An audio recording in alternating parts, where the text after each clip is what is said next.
श्रीमद्भागवत चतुर्थ स्कंध द्वादश अध्याय।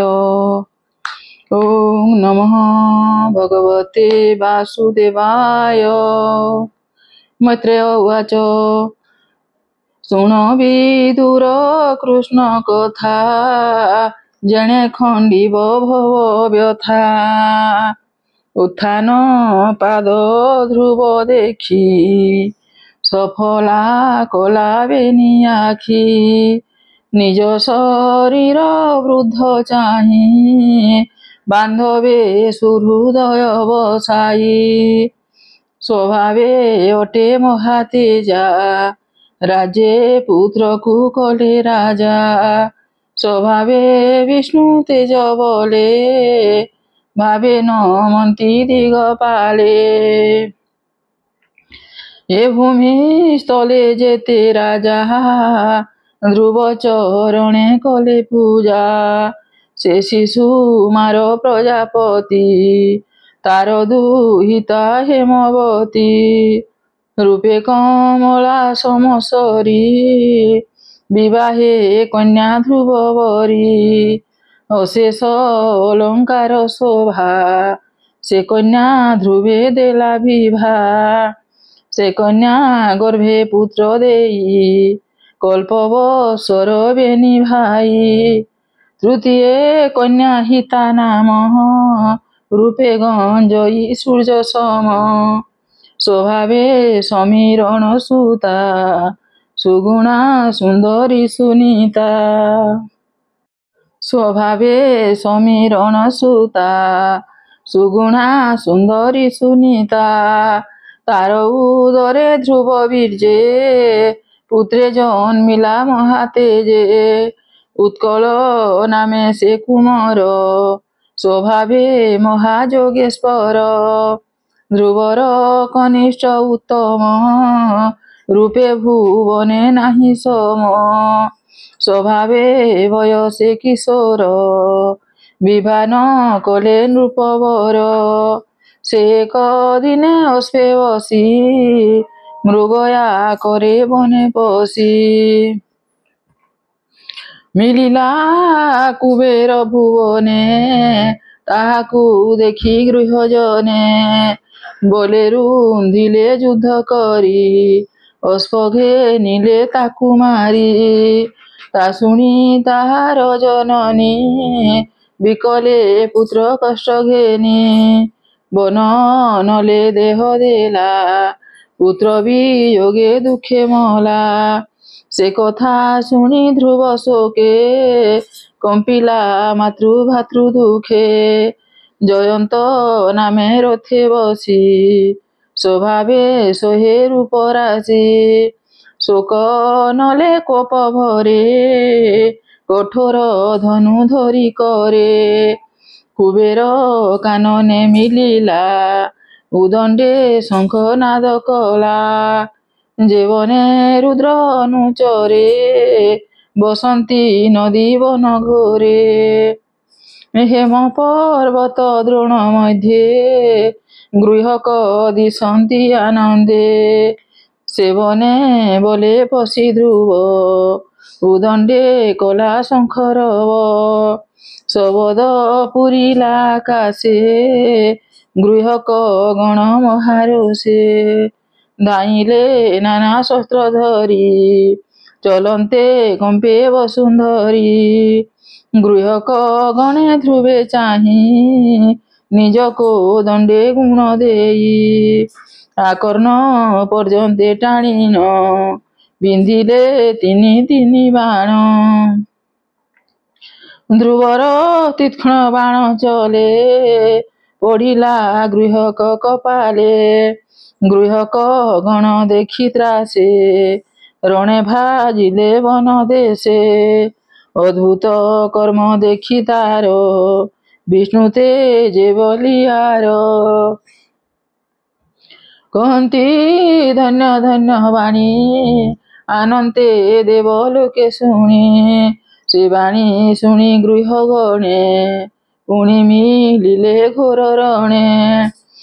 पाद मारन्ते अहिजन्हे ଧ୍ରୁବକୁ ଦେଖି କୋପ ମନେ ଧ୍ରୁବର ରଥ ଆଗେ ରୁନ୍ଧି ଦ୍ୱିଗୁଣ ତୀକ୍ଷ୍ଣ ବାଣ ବିନ୍ଧି ପରିଘ ଆୟୁଧ ଆୟୁଧେ ପୋଷେ ତ ମରେ ସର ଯୁଦ୍ଧେ ଶକ୍ତି ରୁଷ୍ଟି ଭୂଷଣ ବାଣ ବେଗେ ବିନ୍ଧିଲେ ଗୁରୁ ଟାଣ କୋପେ ବିନ୍ଧିଲେ ଅତିରୁଷ୍ଟି ରଥି ସାରଥି ଅଶ୍ୱପୃଷ୍ଠେ ଆୟତ ତ୍ରୟୋଦଶ ମିଲି ସବଦେ ବ୍ରହ୍ମାଣ୍ଡ ଉଛୁଲି ବେଢ଼ିଲେ ଅତି ଅଣାୟତ ଛନ୍ନେ ନ ଦିଶେ ଧ୍ରୁବ ରଥ ଗଗନେ ମିଲି ଦେବଲୋକେ କହନ୍ତି ଏକ କୁଆରେକେ ଶୁଭଇ ହାହାକାର ବାଣୀ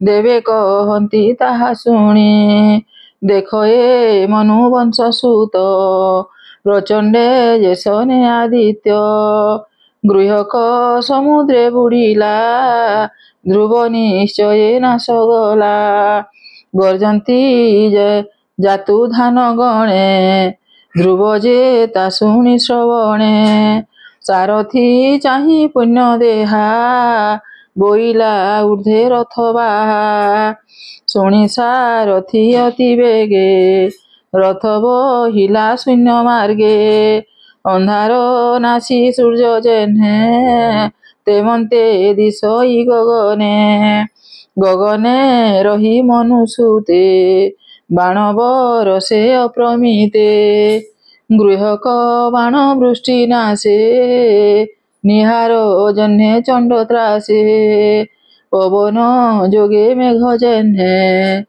ନିର୍ଜନେ ଉଡ଼ନ୍ତି ଗଗନେ ଗୃହକ ଗଣ ନାଶ କରି ପୁଣି ବିନ୍ଧିଲେ ରୋଷ ଭରି ଧ୍ରୁବ ନାରାଜ ତୀକ୍ଷ୍ଣ ମୁନେ ପଡ଼ିଲେ ଗୃହକର ସୈନ୍ୟ ଗୃହକ ଦେହେ ବାଣ ପଡ଼ି ଶୁଭେ କି ମେଘ ଘଡ଼ଘଡ଼ି ସର୍ବେ ପଡ଼ିଲେ ଭୂମି ଗତେ ସର୍ବ ପର୍ବତ ଯେହ୍ନେ ବଜ୍ରାଘାତେ ଶିରେ ଭେଦିଲା ହୁଲ ଶସ୍ତ୍ର ବାଣ ବିନ୍ଧନ୍ତି ନିଜ ଗାତ୍ର ମୁଣ୍ଡେ ପଡ଼ିଲେ ଭୂମି ସ୍ଥଳ ବିରାଜେ କିରୀଟ କୁଣ୍ଡଳ ହୃଦେ ବିରାଜେ ହେମହାର ବିରାଜେ ମୁଷ୍ଟିକ କେୟୁର ଶସ୍ତ୍ର ସମୂହେ ସଜ୍ଜା କରି ବେଗେ ଶୋଇଲେ ପ୍ରାଣହାରି ଯେବା ବଞ୍ଚିଣ ଗଲେ ରଣେ ଭୟେ ଲୁଚିଲେ ଘୋର ବନେ ସିଂହର ତ୍ରାସେ ଯେହ୍ନେ ମୃଗେ ଭୟେ ପଲାନ୍ତି ଦଶ ଦିଗେ ଧ୍ରୁବ ଯେ ଦଶ ଦିଗ ଚାହିଁ ଦେଖଇ ରଣେ କେହି ନାହିଁ କହେ ସାରଥି ମୁଖ ଚାହିଁ ଏ ପୁରେ ପଶ ରଥ ବାହି ଦହନ କରିବି ଅନଳେ ଯେବା ଅଛନ୍ତି ଗୃହ ବଲେ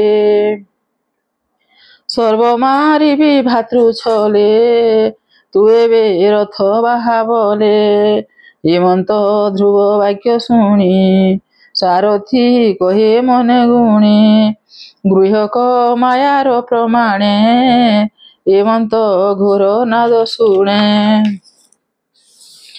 ପ୍ରଳୟ କାଲେ ସିନ୍ଧୁ ଯେହ୍ନେ ଲହରୀ ଉଛୁଲେ ଗଗନେ ପୁଣି ଦେଖଇ ଚାରି ଦିଗେ ଧୂଳି ଉଡ଼ଇ ଶୂନ୍ୟ ମାର୍ଗେ ତତ୍କ୍ଷଣେ ଘୋର ନାଦ କରି ମେଘ ସମୂହେ ଶୂନ୍ୟ ପୁରୀ ବିଜୁଳି ପ୍ରାୟ ବର୍ଣ୍ଣ ଦିଶେ ବଜ୍ର ଶବଦ ସଙ୍ଗେ ମିଶେ ଉଲୁକା ପଡ଼େ କୋଟି କୋଟି ରୁଧିର ସଙ୍ଗେ ଶିଲା ବୃଷ୍ଟି ମୂତ୍ର ପୁରୀ ସରେ ତୁଲେ ଦୁର୍ଗନ୍ଧେ ଧରଣୀ ପୁରିଲେ କବନ୍ଧ ପଡ଼ିଲେ ଆକାଶୁ ଦିଗେ ପୁରିଲେ ଘୋର ପାଂଶୁ ନିର୍ଘାତେ ଗଗନୁ ପଡ଼ନ୍ତି ଗଦା ପରିଘ ପନ୍ତି ପନ୍ତି ମୁସଲ ସଙ୍ଗେ ବକ୍ର ପଡ଼ି ଗୋର ଶବଦ ଘଡ଼ଘଡ଼ି